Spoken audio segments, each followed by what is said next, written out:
sequence primary ignition. Chewie, get us out of here! I got the emergency booster engines! We'll be safe enough once we make the jump to hyperspace. At last, we will review more news on the podcast.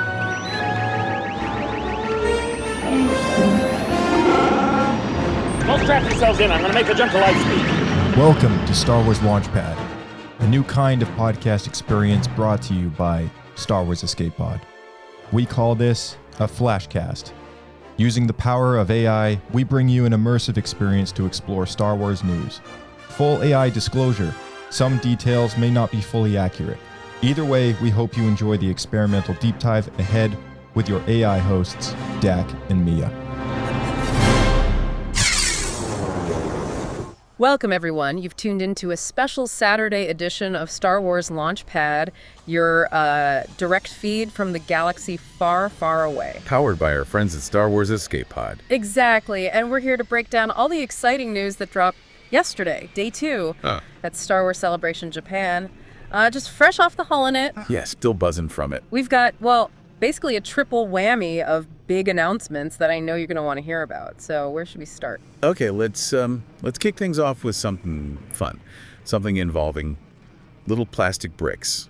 Lego Star Wars is back. That's right. A sequel series to Lego Star Wars, Rebuild the Galaxy. This one's called Pieces of the Past. They announced it right there on the live stage in Japan. Yeah, it's a 4-part series, and it's heading to Disney Plus Drag. Yeah. Mark your calendars for September 19th, 2025. Got it. And they had a surprise guest, didn't they? Oh, yeah. Get this. Ahmed Best himself. You know, Jar Jar Binks. Wow. He came out and talked about revisiting the character, but as Darth Jar Jar in the first Rebuild the Galaxy series. The fan theory. Exactly. He said he's known about the Darth Jar Jar theory for years, apparently, and he was, thrilled to actually explore it in Lego form. Said he did a lot of comedy ad-libbing, too. Oh, that's brilliant. Yeah, one of his favorite lines he mentioned was, "I am the Phantom Menace. I have always been the Phantom Menace." Just perfect, right? Amazing. So the showrunners, Dan Hernandez and Benji Samit, they weren't there, but they sent a video. They good, yeah. Teasing, more story with Sig, Yessie, and Jedi Bob. Mm-hmm. And confirming more Darth Jar Jar is definitely coming. Okay, good. And the announcement itself involved Lego, I heard? Yeah, a really cool Lego time-lapse video revealing the new title, Pieces of the Past, being built. Always satisfying. Definitely. But wait, there's more to this Lego news, something that got longtime fans really buzzing. Oh, absolutely. The poster. They unveiled a new poster, and who's on it but... Jackson. The Green Leapy Smuggler. From the classic Marvel Star Wars comics. I mean, this is his first actual named appearance in animation. Huge deal for old school fans. That's a serious deep cut. And they've got a voice actor lined up? Yep, comedian Ben Schwartz is voicing him. Which seems like pretty fun casting. Oh, that'll be great. And speaking of voices, Ahsoka fans got a little something too, right? In Lego form. You bet. A Lego Brickheadz version of Ahsoka Tano is going to be in Pieces of the Past. Oh, cool. So not just a figure, but part of the story. Seems like it. And Ashley Eckstein, Ahsoka's voice, she actually came out on stage holding the little Brickheadz figure. Oh, that's nice. Yeah, she talked about how much she loves Ahsoka, obviously, and Lego too. Called voicing the Brickheadz version a dream come true. That tracks. She's so passionate about the character. Totally. And she hinted that Ahsoka's storyline in this series will be a really good representation of the character, something relatable. Yeah. So looking forward to that. Okay, so a lot happening in the Lego universe. Moving from animation, though, to something, real, tangible. A new droid debuted. Yes, a brand new droid named COO-K1, but everyone's calling him Cookie. COO-KI. He made his debut right there on the Celebration live stage. Cookie, okay. And he's based on those, the cooking droids we saw. Like in Attack of the Clones, Dex's Diner, and again in the Book of Boba Fett. But this isn't CGI. This thing is real. Wait, really? How big is it? It's 7 feet tall, with 6 arms. And the amazing part is, it was custom built by this group of droid builders from all over the world. No way, like fan builders. Yeah, the same incredible team that built that camera droid RX-91L that we've seen at previous events. That's incredible. So Lucasfilm actually commissioned this. Seems so. They said Lucasfilm approached them about a year ago, and Cookie was the concept they landed on. Wow. Who was involved? Do we know? They listed a bunch of names. David Ferreira, Chris Stroud, Trevor Zaharachuk, Matt Hobbs, Patrick Gray, Luke Daly, Cy DeLacy, Seth Kelly, and Neil Hutchison. a truly international effort. They even use the actual puppet droid from Book of Boba Fett as reference. That level of dedication is just, wow. Must have been challenging. Oh, for sure. They talked about the challenges. They wanted, head movement, arm movement, even the torso needed to move. All 6 arms. All 6 arms. Apparently, Cy Lacey did digital animation tests really early on just to figure out how the performance would work before they even built it. Smart.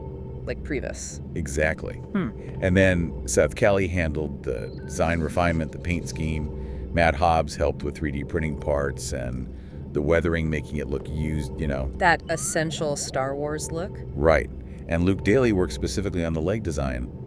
It sounds like a massive undertaking. And the electronics must have been complex. 6 arms, head, torso. Hugely complex. They mentioned something like 36 or 37 motors. Whoa. Trevor Zaharchuk designed the controllers, and Chris Stroud did the software programming. They apparently even had to change the whole motor control style halfway through the project just to get the smooth movements they wanted.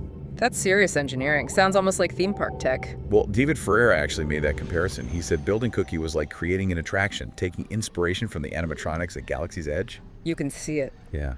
And they've even thought about how Cookie can interact with his space, like pretending to clean countertops. It's the first non-roaming droid they've built for the stage like this. That's fascinating. And the team just emphasized the joy these droids bring to kids, to adults, how it makes Star Wars feel real for people. It absolutely does. Seeing that practical craftsmanship is just fantastic. Okay, so from Lego to droids, what was the third big piece of news? But the final big one was, for the gamers out there, get ready to enlist in, Star Wars Zero Company. Zero Company. Okay, what is it?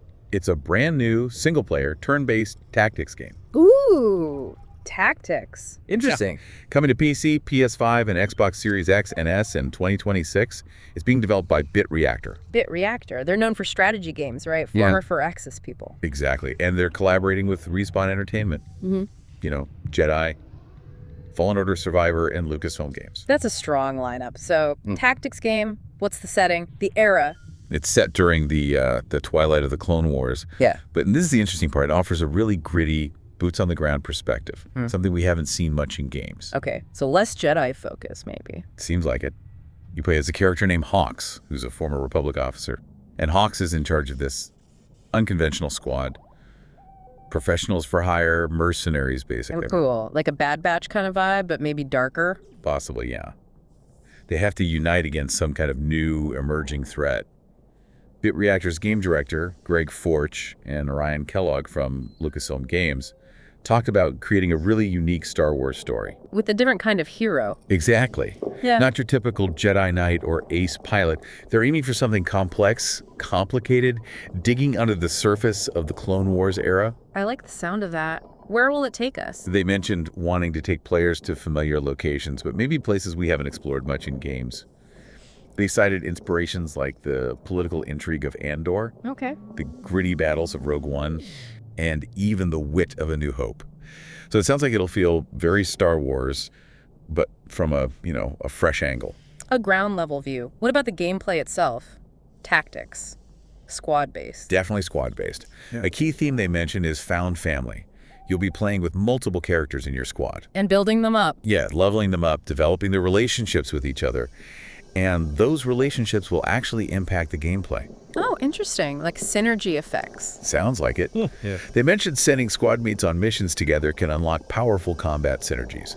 Plus, you can customize Hawk's appearance, combat class, and recruit and tailor your squad mates. Any specific types? They mentioned astromechs, and even a Jedi you can recruit. Whoa, okay, so Jedi aren't totally absent, but maybe one member of this rough and tumble crew. Seems that way. And your choices in the game will apparently have meaningful consequences on the story. Okay, standard promise, but good to hear. Is there, like, a base? Yep. Your base of operations is called the Den. It's located on the Ring of Kafrene, from Rogue One. Ah, yes, Cassian's meeting place. Cool. And from the Den, you'll navigate this big galaxy map to choose your missions. They name drop some planets we'll visit. Seralonis, Vandor. Vandor from Solo. The train heist planet. Right. And Mapuzo from the Obi-Wan Kenobi series. Okay, so definitely hitting some familiar spots from recent media, too. Did they mention a ship? You gotta have a ship. They did. The squad's ship is called the Caisson, and it has a pilot droid named M3VO. M3VO and the Caisson, got it. Sounds like a really deep strategic Star Wars experience is coming our way.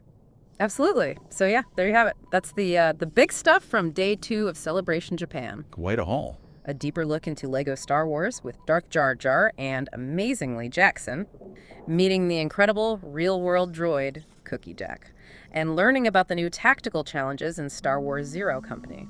It's honestly tough to pick just one thing, but I have to say, for me, seeing Jackson pop up in Lego form, that's just delightfully unexpected. That mix of like deep lore and pure fun. It really captures a certain Star Wars magic, doesn't it? It does. This whole day 2 recap just shows how much variety there still is in this galaxy. Stories, formats, experiences, it keeps expanding. What really grabbed your attention the most from all this? It feels like we're just scratching the surface, you know? Makes you wonder what else is out there waiting.